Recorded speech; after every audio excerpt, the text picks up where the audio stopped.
नमस्कार दोस्तों, अभी अपन आज पढ़ने जा रहे हैं भारत की नदियाँ पार्ट 2। इसका पार्ट 1 अपन पढ़ चुके हैं, जो कि हिमाचली नदियाँ पढ़े थे। देवश्री एकेडमी से मैं सपना बात कर रही हूँ। चलिए जल्दी से अपन बिना देरी के शुरू करते हैं भारत की नदियों का पार्ट 2।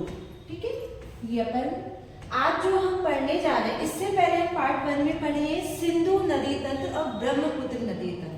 क्योंकि भारत की जो नदियां है बहुत बड़ा पोर्शन है, इसलिए मैं पार्ट वाइज ला रही हूँ कि आपको कोई प्रॉब्लम नहीं ना हो। ठीक है, पहला अपन पढ़ चुके हैं, अपन दूसरे पार्ट करें जिसमें पढ़ने जा रहे हैं गंगा नदी तक। शुरुआत करते हैं। तो शुरुआत अपन जो कर रहे हैं गंगा नदी की कुछ विशेषताओं के साथ शुरुआत कर रहे हैं, है ना। तो जैसे कि मैंने यहाँ पर बना के आपके लिए लिखा हुआ, गंगा नदी तंत्र की कुछ विशेषताएं हैं। गंगा नदी तंत्र है जो भारत की सबसे लंबी नदी है। जो गंगा नदी है वो भारत की सबसे लंबी नदी है, जिसकी कितनी कुल लंबाई है 2525 किलोमीटर, है ना। 2525 किलोमीटर भारत में जो गंगा नदी की कुल लंबाई है। गंगा नदी भारत भर में नहीं, भारत दो देशों में होती है, भारत और बांग्लादेश में। लेकिन भारत में इसकी कुल कितनी लंबाई है 2525 किलोमीटर। ये इंपॉर्टेंट है, ये सब आप लोग ध्यान से पढ़ते चलिएगा। ठीक है, फिर अपन तीसरा पॉइंट है, गंगा नदी भारत के 5 राज्यों से होके गुजरती है। और ये लाइन वाइज, मतलब स्टेप वाइज आपको मैंने ये जो राज्य है कवर किए। तो पहला है उत्तर प्रदेश, उत्तराखंड, जहाँ से निकलती है। दूसरी उत्तर प्रदेश, तीसरा बिहार, झारखंड, पश्चिम बंगाल।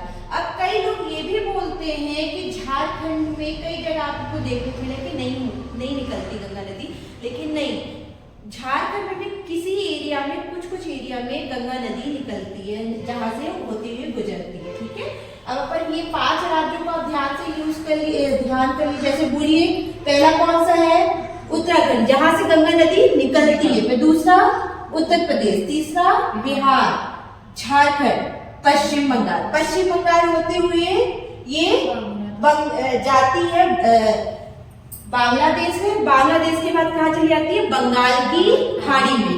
ठीक है, अब चलिए अपन दूसरे पॉइंट में आते हैं।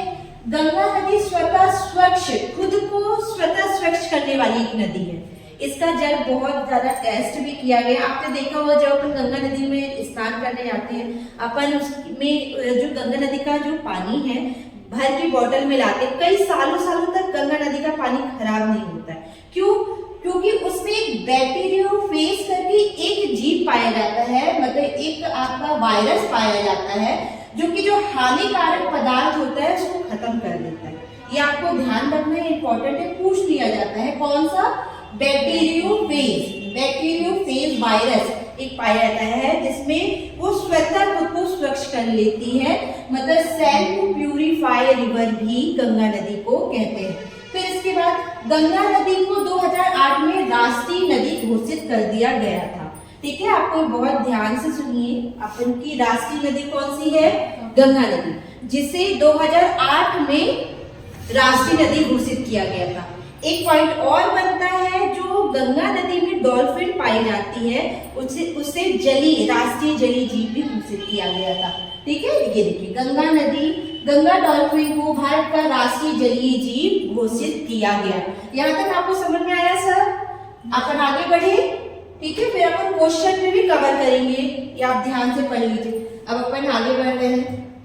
देखिए, अब यहाँ से गंगा नदी का उद्गम, ठीक है, अपन क्या पढ़ेंगे? सबसे पहले गंगा नदी का उद्गम। अब गंगा नदी आपने पुरानी कथाओं में सुना होगा, गंगा नदी जहां से निकलती है उसे क्या बोलते हैं? भगीरथी। तो पहले से गंगा नदी का नाम गंगा नदी नहीं था। गंगा नदी का नाम उसका, ये जब 2 नदियां मिलती हैं आपस में, भगीरथी नदी और यहाँ से सतोहिमानी से निकलती है अलकनंदा नदी। ये 2 नदियां मिलती है कहाँ पर आके? देवप्रयाग में। यहाँ से आगे जब बहती है ये गंगा नदी, तब यहाँ से उसका गंगा नदी नाम पड़ता है। लेकिन फिर भी आप देखिए, ये कहाँ से निकलती है? इसका गंगोत्री हिमानी। अब हिमानी मतलब क्या होता है? ग्लेशियर्स अपन बोलते हैं ना। तो यहाँ से गंगोत्री कहाँ से निकलती, गंगोत्री ये भगीरथी निकलती है नदी, यहाँ के देवप्रयाग में मिलती है। फिर सतोपंथ हिमानी से, है ना, ये जो आप उत्तराखंड में हिमानी क्या गौमुख भी बोलते हैं, आप लोग सुने होंगे उसको, गौमुख बोलते हैं। यहाँ से जब ये पहली आपकी ये भगीरथी निकली, कहाँ पर, देवप्रयाग में मिली। फिर सतोपंथ से यहाँ से अलकनंदा नदी निकली, कहाँ पर मिली, ये दोनों नदी जहाँ पर मिलते हैं उसे क्या बोलते हैं, देवप्रयाग। ये बहुत इंपॉर्टेंट है। अभी मैं आपको ये जो अलकनंदा नदी है इनकी सहायक नदियों के बारे में भी बताऊंगी, क्योंकि बहुत इंपॉर्टेंट है, पूछते। ये देखिए आप डायग्राम यहाँ पर भी देख सकते हैं, ये अपनी अलकनंदा नदी है, ये है भगीरथी। और जब ये दोनों रिवर यहाँ मिल रही हैं दोनों, तो यहाँ पे मिलके कौन सी नदी है, यहाँ से नाम पड़ रहा है गंगा नदी। ठीक है, अब अपन नेक्स्ट पॉइंट पे चलते हैं। अब इसको देखिए, ये आपको बहुत करके मतलब अच्छे से डायग्राम से समझाया गया है, समझने की कोशिश कीजिए। अगर आप इसको समझ लेंगे तो काफी क्वेश्चन आपके क्लियर हो जाते हैं। ये जो पॉइंट्स बने हैं, विष्णु प्रयाग, नंद प्रयाग, कर्ण प्रयाग और रुद्रप्रयाग और देवप्रयाग, ये मोस्ट इंपॉर्टेंट है, बहुत बार क्वेश्चन में परीक्षाओं में पूछा जाता है। ठीक है, तो अब सबसे फटाफट ये कौन सी नदी यहाँ से निकल रही है, भगीरथी। ठीक है, और यहाँ से कौन सी निकल रही है आपकी, अलकनंदा। अब अलकनंदा और आपकी जो भी नदियां यहाँ पर मिल रही हैं, अलकनंदा, ये धौली गंगा, तो ये प्रयाग बनाती जा रही है। इस स्थान का अपने मतलब सनातन में बहुत महत्व बताया जाता है, और ये आपका आता भी है परीक्षा में बहुत ज्यादा। ठीक है, तो अब ये डायग्राम के माध्यम से देखिए, ये आपकी सहायक नदियां अलकनंदा की है। अब देखिए सबसे पहली कौन सी है, विष्णु प्रयाग में धौली गंगा।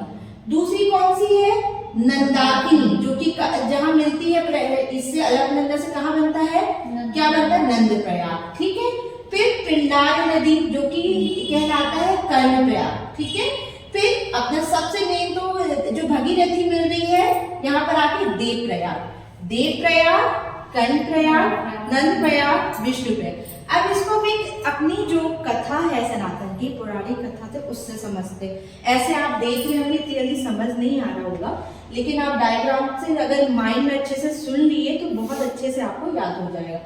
आपने सुना होगा गंगा नदी जब निकलती है तो सबसे पहले कहाँ से निकलती है, गंगा नदी विष्णु भगवान के चरणों से निकलती है। तो भगवान के चरणों को धोते हुए, तो विष्णु भगवान के चरणों को धोते हुए तो धौली गंगा नाम पड़ा। समझ लीजिए, इस कथा से रखिए। जब भगवान विष्णु के सबसे पहले जब स्वर्ग से निकलती है, भगवान के चरणों से कहा जाता है निकली, वहां से निकलने के बाद वो धरती पे आई थी। उनका वेग बहुत ज्यादा था, तो उनका वेग धीमा करने के लिए क्या किया गया, भगवान शंकर ने उनको अपने जटा में धारण किया ताकि उनका वेग धीमा हो सके पृथ्वी में। ये अपन पुराने कथा में सुनते, लेकिन इस कथा के थ्रू आप इसको याद कर सकते हैं। अब देखिए, धौली गंगा से आप समझ गए, विष्णु भगवान के चरणों को धो के निकली तो धौली गंगा, और ये कहाँ पर, विष्णु भगवान की तो विष्णु प्रयाग। ठीक है, आपका एक तो याद हो गया। अब दूसरा मैंने क्या बताया, भगवान शंकर के जटाओं से होके कि इनके वेग धीमा हो जाए, तो ये क्या है, भगवान शंकर का स्थान। यहाँ से एक नदी निकलती है जिनको कहते हैं मंदाकिनी। क्यों, अपन ने वही पढ़ा, उनके जटाओं से उनका वेग धीमा हो गया, मंद हो गया। तो उस नदी का एक आप सोचिए, एक केदार नदी यहाँ से निकल रही है जो रिवर, उसका नाम है मंदाकिनी। तो कौन है, भगवान शंकर का एक नाम क्या है, रुद्र भी है। तो क्या बना रहा है, रुद्र प्रयाग। याद हुआ आपको, एक तो आपको धौली गंगा से विष्णु प्रयाग याद हो गया, आप मंदाकिनी नदी का आपको रुद्र प्रयाग में मिल रहा है, तो ये याद हो गया, अलकनंदा से मिल रही है। और पहला तो अपना था ही भगीरथी, और अलकनंदा कहाँ मिल रहे थे, देवप्रयाग में। ये आपका तीसरा हो गया। अब देखिए, नंदाकिनी से नंद प्रयाग की, तो आपको याद ही हो गया। फिर आपका पांचवा है पिंडार नदी से, एक इसका आपको याद करना पड़ेगा, नॉर्मल पिंडार नदी से कर्ण प्रयाग। आइए इसको अपन रिवाइज कर ले, समझ में आया अच्छे से रूबी? ठीक है, आगे बढ़ते हैं अपन। चलो जल्दी से यहाँ देख लीजिए, देवप्रयाग अलकनंदा से मिल रही है भगीरथी। ठीक है, तो क्या बना रही है, देवप्रयाग, भगीरथी, अलकनंदा। विष्णु प्रयाग क्या है, अलकनंदा और धौली गंगा। फिर अलकनंदा नागनी क्या बन रहा है, नंदप्रयाग, ठीक है। अलकनंदा पिंडार नदी किस क्या बन रहा है, कर्णप्रयाग।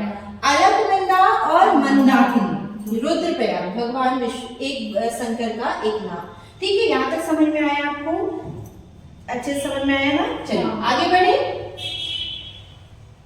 अब देखिए ये है आपका मेन डायग्राम। आपको देख के लग रहा है बहुत कुछ है, क्योंकि है ही अपनी गंगा नदी, इसलिए अपनी राष्ट्रीय नदी है ना। अब इनका 5 राज्य में होके गुजरती है, तो पूरा इसका आपका कवर किया गया है यहाँ से यहाँ तक स्टेप बाय स्टेप, क्योंकि आपको समझने में कोई प्रॉब्लम ना जाए। अभी तक आप ये डायग्राम समझ रहे थे, यहाँ तक आपने पढ़ लिया, ठीक है। अब यहाँ देवप्रयाग से होते हुए सबसे पहले, अब यहाँ से गंगा नदी नाम पड़ता है, ठीक है, ठीक है। यहाँ से तो देवप्रयाग से होते हुए सबसे पहले कहाँ आती है, वो हरिद्वार। गंगा नदी सबसे पहले हरिद्वार। अब ये अभी तक जहाँ ये यहाँ से भी निकल रही थी वो पर्वत था, पर्वत पहाड़ से निकल रही थी। लेकिन एक क्वेश्चन बनता है, सबसे पहले मैदानी भाग में गंगा नदी कहाँ जाती है, ये हरिद्वार, ये मैदानी भाग, ठीक है। यहाँ पर सब पहाड़ में था, यहाँ पर गंगा नदी कहाँ पर आ रही है, एक मैदानी भाग में आ रही है, हरिद्वार, ठीक है। अभी ये अब तक क्या अपन ने कवर किया, उत्तराखंड। उत्तराखंड के बाद अपन कहाँ आ रहे हैं, उत्तर प्रदेश। यहाँ के बाद हरिद्वार के बाद अपन आ रहे हैं उत्तर प्रदेश। क्या है, उत्तर प्रदेश। यहाँ तक जो देख रहे हैं आप, यहाँ तक अपना उत्तराखंड अपन ने कवर कर दिया। एक क्वेश्चन, कितने सारे तो क्वेश्चन ये है, एक क्वेश्चन आपका ये बनेगा कि गंगा नदी सबसे पहले कौन सी मैदानी भाग में प्रवेश करती है, तो क्या बताएंगे, हरिद्वार, ठीक है, हरिद्वार। अब यहाँ तक ये जो बना है ये अपना उत्तराखंड हो गया। यहाँ के बाद अपन कहाँ आ रहे हैं, उत्तर प्रदेश में। अब देखिए उत्तर प्रदेश में होते सबसे पहले ये कन्नौज में यहाँ से आती है गंगा नदी। अब देखिए अब एक आप देखेंगे ये क्या है, रामगंगा। क्या है, रामगंगा, ठीक है। अब आप यहाँ पर ये एक आता है कि गंगा नदी की सबसे पहली सहायक नदी क्या है, ये आप याद रखिएगा, रामगंगा नदी। क्योंकि यहाँ तक तो क्या नाम था बेटा, भगीरथी, और यहाँ से इनका नाम पड़ा है गंगा, ठीक है गंगा नदी ही, लेकिन यहाँ से गंगा नाम पड़ा हुआ है। तो सबसे पहला क्वेश्चन एक बहुत अच्छा बनता है कि गंगा नदी की सबसे पहली सहायक नदी तो कौन सी है, रामगंगा नदी, जो कि कहाँ की मिलती है, कन्नौज, उत्तर प्रदेश के कन्नौज में मिलती है, ठीक है। अब अपन आगे बढ़ रहे हैं, गंगा नदी यहाँ से बढ़ रही है, ठीक है।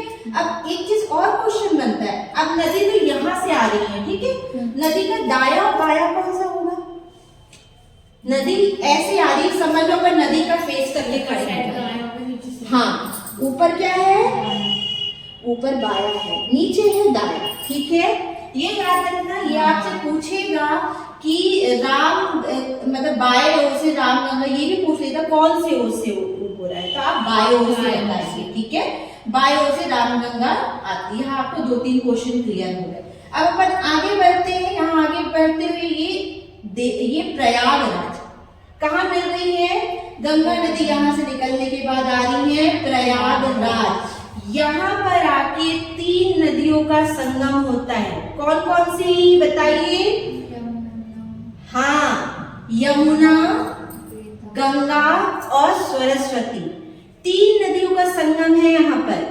जो सरस्वती नदी है वो यहाँ से विलुप्त है, विलुप्त नहीं, अब आप एक शब्द में कह सकते हैं कि वो भूमिगत है, अंदर है, उनको ये कहा जाता है। लेकिन उनका यहाँ पर कहा जाता है कि 3 नदियों का समूह वो अंडरग्राउंड रहती है, ठीक है, मतलब अंदर बहती है, उनका ये कहना है, ठीक है। अब यहाँ से 3 नदियों का संगम माना जाता है प्रयागराज में। अब अपन इसी के थ्रू, अब देखिए, अब अपन गंगा नदी का प्रयागराज तक कर लिए। अब कौन सी अपन क्या पढ़े, 3 नदियां मिल रही है, यमुना, सरस्वती, गंगा। अब अपन यमुना के बारे में पढ़ते हैं। अब यमुना नदी पढ़ेंगे तो यमुना नदी के साथ साथ अपन यमुना नदी की सहायक नदियां भी पढ़ेंगे, ठीक है। तो एक क्वेश्चन आपका एक और बता रही हूँ कि गंगा नदी की सबसे बड़ी सहायक नदी कौन सी है, नहीं, गंगा नदी की सबसे बड़ी, यमुना नदी है सबसे बड़ी। कौन सी है? सहायक नदी। गंगा नदी की सबसे बड़ी सहायक नदी है यमुना नदी, ठीक है।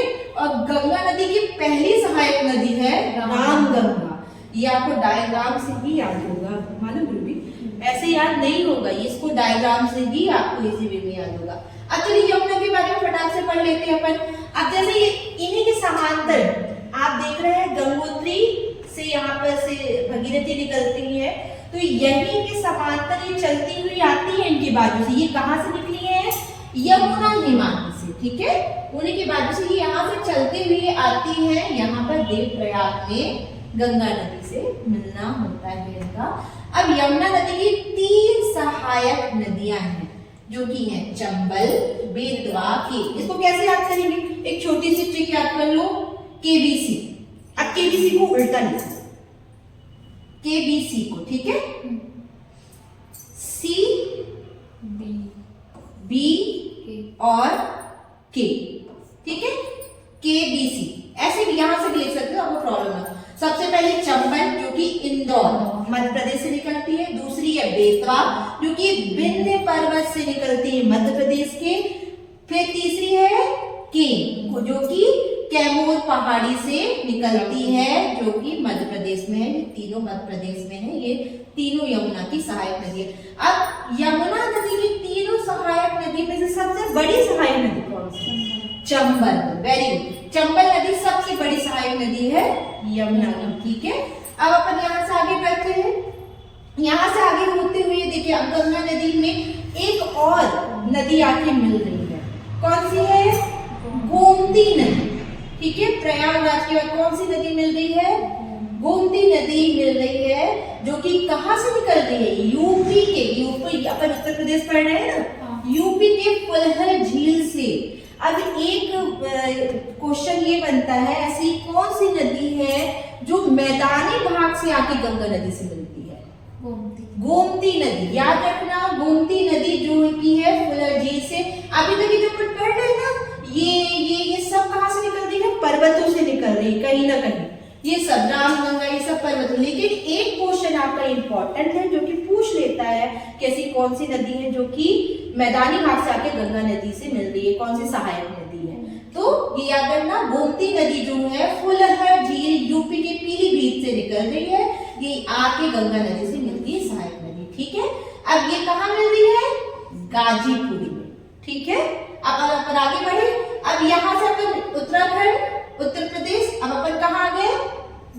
बिहार, छपरा, ठीक है। अब देखिए, अब बिहार में जो काफी जो सहायक नदी है गंगा की, वो नेपाल से आती है, इसलिए मैंने ऊपर नेपाल में डाल दिया, ठीक है। ये आपको याद रखना है, काली, कराली, गंडक, कोशी, ठीक है। अब यहाँ पर जो आके मिल रही है ये सहायक नदियां, पहले तो ये नेपाल से इसका नाम काली था और ये कराली, ये 2 नदियां आके मिलती हैं। जब भारत में प्रवेश करती है तो काली का नाम शारदा नदी हो जाता है, ठीक है। कराली का नाम क्या होता है? घाघरा नदी। अब यहाँ से जब ये 2 नदियां मिलती हैं और आगे बढ़ती हैं तो भारत में यहाँ से इन दोनों का नाम घाघरा ही पड़ जाता है, घाघरा नदी, ठीक है। अब ये आगे नदियां कहाँ मिल रही है? बिहार के छपरा में, ठीक है। बिहार पढ़ रहे हैं अपन अभी, यहाँ बिहार के छपरा में, ठीक है। अब यहाँ से आगे मिल रही। अब अपन आगे बढ़ रहे हैं। अब देखिए, गंडक कोसी भी पढ़ लीजिए आप इसी साइड में। गंडक और कोसी ये आगे मिल रही है, यहाँ पर कहाँ पर मिल रही है? सोनपुर। कोसी मिल रही है कुर्शेला, ठीक है। अब ये 2 नदियां आपको दिख रही हैं। याद रखिएगा, नेपाल से 4 नदी आ रही है, काली, कर्णाली, गंडक, कोशी, ठीक है। याद रखिएगा, इनके बारे में फैक्ट इंपॉर्टेंट है, आ जाता है कि कौन सी 4 नदियां हैं, काली, कर्णाली, गंडक, कोशी।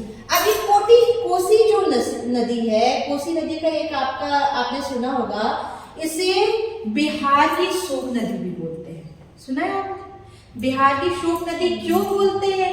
क्यों? क्योंकि अगर शोक इसलिए कह रहे हैं क्योंकि उस नदी के कारण बहुत बार वहां पर बाढ़ का सामना करना पड़ता है शरणार्थियों को, ठीक है। तो कभी कभी ये क्या होता है, कोसी नदी ना कभी यहाँ से आती है, कभी यहाँ से, कभी इसकी दिशा बदलती है कोसी, तो इसके कारण ना वहां पर बाढ़ आ जाती है, कई बार ऐसा होता है, इसलिए इसे बिहार का शोक फेंका जाता है। क्वेश्चन बनेगा, बिहार का शोक कौन सी नदी को बोलते हैं? तो आप बताएंगे कोसी नदी को, ठीक है। अब अपन यहाँ पर ये अपन 4 नदियां पढ़ लिए। अब देखिए आप अपन ये 2 गंडक कोसी पढ़ ली। अब देखिए एक नदी सोन नदी आगे कहाँ मिलती है? पटना में, एक सहायक नदी है। अब अपन अभी यहाँ पर क्या पढ़ रहे थे? ये अपने थे बाएं ओर की नदियां, ये है दाएं ओर की नदियां, ठीक है।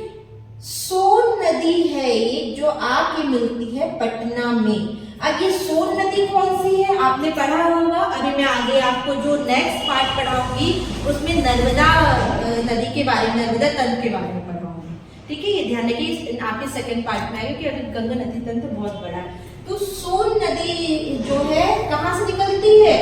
अमरकंटक की पहाड़ियों से निकलती, जहां से नर्मदा भी निकलती है, नर्मदा नदी भी निकलती है। लेकिन ये यहाँ नर्मदा यहाँ से मुड़ जाती है और सोन नदी यहाँ से मुड़ के ये आती है बिहार की साइड, जो कि पटना पे मिलती है।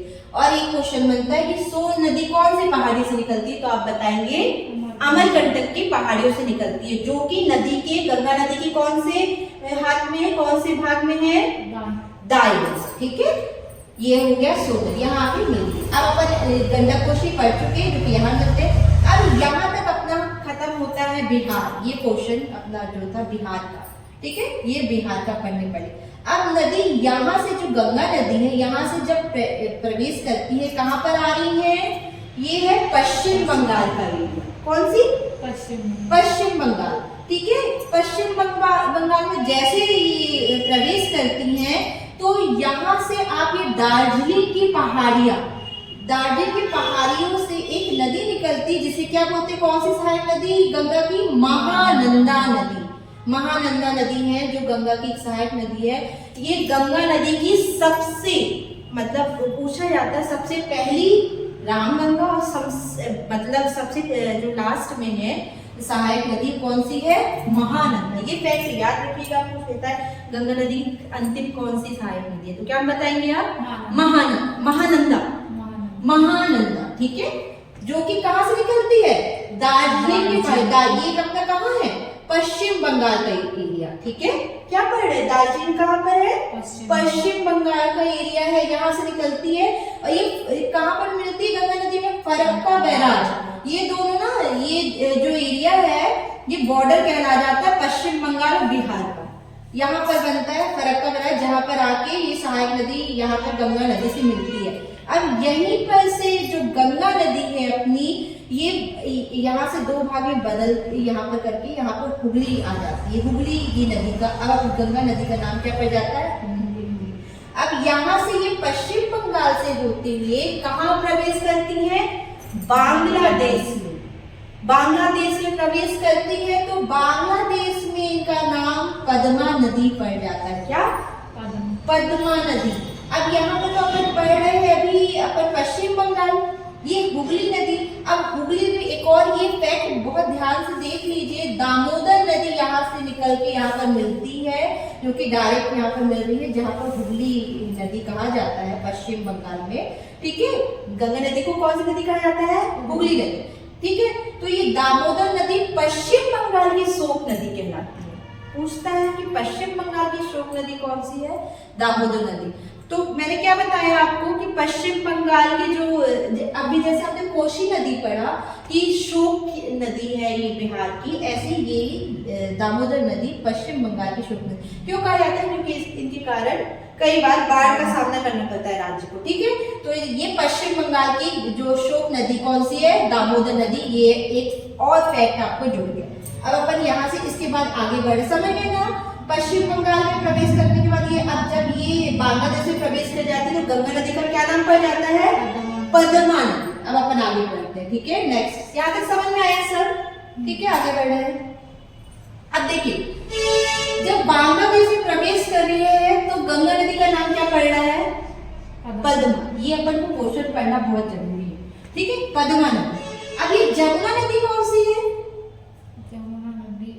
जो हाँ, याद करिए, मैंने आपको पढ़ाया था इससे पहले कि ब्रह्मपुत्र नदी जब बांग्लादेश में प्रवेश करती है तो उसका नाम क्या पड़ जाता है?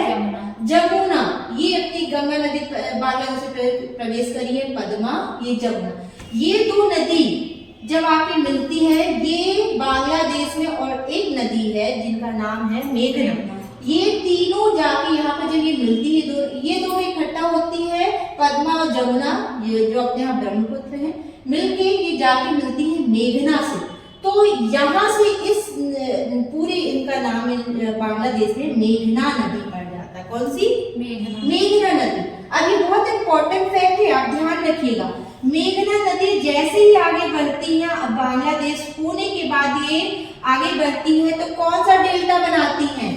सुंदरबन डेल्टा, जो कि दुनिया का सबसे बड़ा डेल्टा कहलाता है। बहुत इंपॉर्टेंट फैक्ट है, ये याद रखना। कौन सा दुनिया का सबसे बड़ा डेल्टा कौन सा है? सुंदरबन डेल्टा, जो कि गंगा नदी मतलब पद्मा नदी और यमुना मेघना मिलके यहाँ से बांग्लादेश में बनाती, बांग्लादेश से होती है, कहाँ जाती है? बंगाल की खाड़ी में जब प्रवेश करती, जब कोई नदी डेल्टा तभी बनाती है जब वो समुद्र की ओर बढ़ रही होती है, वहां से प्रवेश कर रही होती है। तो यहाँ पर बंगाली खाड़ी में प्रवेश करने के पहले कौन से जो बनाती है डेल्टा? सुंदरबन डेल्टा बनाती है। अब चलिए हम ये डेल्टा के बारे में पढ़ लेते हैं, क्या होता है। डेल्टा पढ़ना आपको बहुत इंपॉर्टेंट है, ये क्योंकि सुंदरबन डेल्टा दुनिया का सबसे बड़ा डेल्टा है। तो अपन इसको मैप के द्वारा समझते हैं। ये देखिए आपका ये बनाया गया है, ठीक है। अब देखिए नदियां जब यूं समझ लीजिए, जब पहाड़ से निकलती है तो समझ लीजिए जवान होती है, उनमें बहुत वेग होता है, बहुत तेजी से वो अपने वेग से नीचे उतरती हैं, चलती हैं, और धीरे धीरे समझ लो जैसे जैसे वो समुद्र की ओर आ रही हैं तो वो बूढ़ी हो गई, थोड़ा सा स्लो हो जाता है। लेकिन वो जब वहां से चल रही हैं नदियां तो अपने साथ काफी मिट्टी, काफी पदार्थ सब कुछ बहा के लेके आती है। तो वो डेल्टा इसी को कहते हैं। यहाँ पर लाके वो धीरे धीरे जब उनकी गति जो वेग है धीमा हो जाता है तो यहाँ पर आके वो उसको जमा कर देती है, जिसे सुंदरबन डेल्टा कहा जाता है। उस जो नदियां ऐसे बढ़ा दे, लाके जमा दे और यहाँ पर एक त्रिभुजाकार आकृति निर्मित करती है। कैसी? त्रिभुजाकार नदियां, और ये अलग अलग भाग में टूट के ये सागर में मिल जाती है, बंगाल की खाड़ी में मिल जाती है। तो ऐसे करके त्रिभुजाकार काफी यहाँ पर एरिया बनता है, ठीक है। इसे ये जाके इसे डेल्टा कहते हैं। जैसे आप इसे पढ़ लीजिए, डेल्टा प्राय उस भूभाग को कहा जाता है जो नदी द्वारा लाए गए अवसादों के संचय से निर्मित होता है। जैसा कि मैंने आपसे पढ़ाया, विशेषता नदी के मुहाने पर जहां वह किसी समुद्र में गिरती है, इस भूभाग का आकार साधारणतः त्रिभुजाकार होता है, ठीक है। अब आपको ये याद रहेगा, आशा करती हूँ आपको समझ में आ रहा होगा अच्छे से, ठीक है, और आपके माइंड में भी फिक्स हो रहा होगा। चलिए अपन आगे बढ़ते हैं। अब एक ये बहुत महत्वपूर्ण तथ्य है जिसके बारे में अपन पढ़ लेंगे, तो अपन जो अभी आगे पढ़ते गए हैं तो अपने क्वेश्चन क्लियर होंगे। एक मैं प्रीवियस क्वेश्चन जो पहले जो मतलब आया है एग्जाम में, वो भी अपन क्लियर करेंगे। अभी कुछ पॉइंट्स जो जल्दी जल्दी क्लियर करते हैं अपन। पहला क्या है? अलकनंदा तथा भगीरथी के संगम को क्या कहते हैं? गंगा नदी, ठीक है। अलकनंदा, भगीरथी। अब दूसरा है, गंगा की पहली सहायक नदी कौन सी? मैंने आपको बताया, राम गंगा पहली सहायक नदी, ठीक है। गंगा की आखिरी सहायक नदी कौन सी है? महानंदा, ठीक है। गंगा की सबसे लंबी सहायक नदी कौन सी है? यमुना। गंगा नदी कहां से मैदानी क्षेत्र में प्रवेश करती है? सबसे पहले मैदान में बताई थी आपको, हरिद्वार में। फिर गंगा नदी के तट पर बसे प्रमुख शहर, जो प्रमुख शहर है गंगा नदी के तट पे, प्रयागराज, वाराणसी, कानपुर, पटना, ये आप 4 शहर प्रमुख है तो और भी, लेकिन प्रमुख अपन बात कर लेते हैं। फिर हुगली नदी के तट पर कौन सा प्रमुख शहर बसा है? हुगली नदी, मैं बताई थी ना आपको, हुगली जब पश्चिम बंगाल में आ रही है तो ये आपको याद रखना है, कोलकाता। पश्चिम बंगाल के पूछ लेता है कि कोलकाता कौन सी नदी के पास है, कि हुगली नदी के पास कौन सा आपका ये पूछा जाएगा कि कौन सा शहर बसा है, तो याद रखना है कोलकाता, ठीक है, पश्चिम बंगाल का है, ठीक है। आगे बढ़े। गंगा और ब्रह्मपुत्र की संयुक्त जलधारा बांग्लादेश में क्या कहलाती? मैंने बताया था आपको, मेघना, ठीक है। बिहार का शोक कोसी नदी, बंगाल का शोक दामोदर नदी, गंगा की सहायक नदी जिसका उद्गम स्थल मैदानी भाग से हुआ है। क्या बताई थी मैं?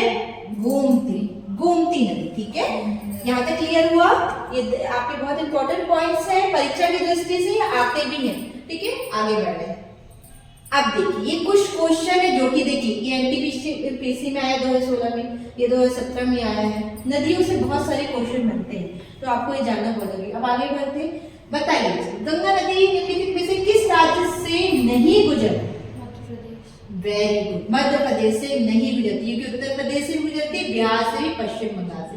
अब कालिंदी नदी का दूसरा नाम क्या है? इसका आंसर है यमुना नदी। यमुना नदी को एक नाम से और जाना जाता है। कौन सी नदी? कालिंदी नदी। ठीक है, यमुना नदी को इनका एक नाम और है, ये आता है क्वेश्चन पेपर, याद रखना।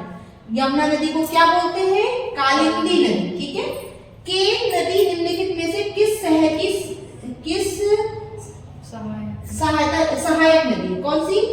केन नदी। ठीक है, गंगा, भगीरथी, यमुना, ब्रह्मपुत्र। बताइए केन नदी निम्नलिखित में से किसकी सहायक नदी है? मैंने आपको बताया था केबीसी, यमुना। यमुना की सहायक है चंबल, केन, बेतवा। ठीक है, ये आपकी यमुना की केन सहायक नदी है। ठीक है, अब अपन आगे बढ़ते हैं। गंगा में मिलने वाली नदी जिसका उद्गम अमरकंटक से हुआ, बताइए? सोन। वेरी गुड, सोन नदी। ठीक है, अमरकंटक के पहाड़ी से। यहाँ पर आपका समाप्त हो रहा है और आपके अपन समाप्ति की ओर बढ़ते जा रहे हैं। ठीक है, अब पढ़िए, अलकनंदा और धौली गंगा का संगम कहाँ होता है? विष्णुप्रिया। वेरी गुड, अलकनंदा और धौली गंगा पर है ना, उससे याद कर लिए हैं। आगे बढ़िए, निम्नलिखित में से कौन सी नदी यमुना नदी में नहीं मिलती? वेरी गुड, क्योंकि अपन केबीसी याद करके रखें, केन, बेतवा, चंबल। ठीक है, अलकनंदा के साथ वह कौन सी नदी है जिसका संगम रुद्रप्रयाग में होता है? बताइए। अलकनंदा के साथ कौन सी नदी है जिसका संगम रुद्रप्रयाग में होता है? बताइए। मंदाकिनी। वेरी गुड, क्योंकि उसका वेग मंद धीमा हो गया। ठीक है, दामोदर नदी निकलती है, कहां से निकलती है? बताइए। तिब्बत से, नैनीताल से, छोटा नागपुर से, सतपुड़ा की पहाड़ी से। दामोदर नदी। ठीक है,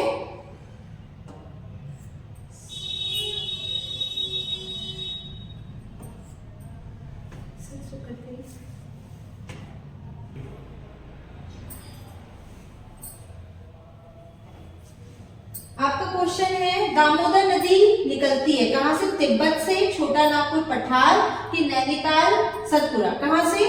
छोटा नागपुर पठार से निकलती है दामोदर नदी। ठीक है, इसका आंसर हो गया। ठीक है, छोटा नागपुर पठार। अब देखिए, बंगाल का शोक किस नदी को कहा जाता है? बंगाल का शोक दामोदर नदी। वेरी गुड, बंगाल का शोक दामोदर नदी को कहते हैं। बिहार का शोक किसे कहते हैं? कोसी नदी। ठीक है, गंगा की सबसे लंबी सहायक नदी कौन सी है? यमुना। वेरी गुड, यमुना नदी का अन्य नाम क्या है? काली नदी। Very good. ठीक है, गंगा नदी किस क्षेत्र से मैदानी भाग में प्रवेश करती है? हरिद्वार। वेरी गुड, मतलब आपको मैप की दृष्टि से काफी कुछ माइंड में आपका कैप्चर हो चुका है। आगे बढ़ते हैं। गंगा नदी को बांग्लादेश में क्या कहा जाता है? पद्मा। वेरी गुड, यहाँ पर आपका कंप्लीट होता है ना आपका ये पार्ट। नेक्स्ट पार्ट में जरूर मिलेंगे। कृपया करके सब्सक्राइब करें चैनल। आगे बढ़ते हैं।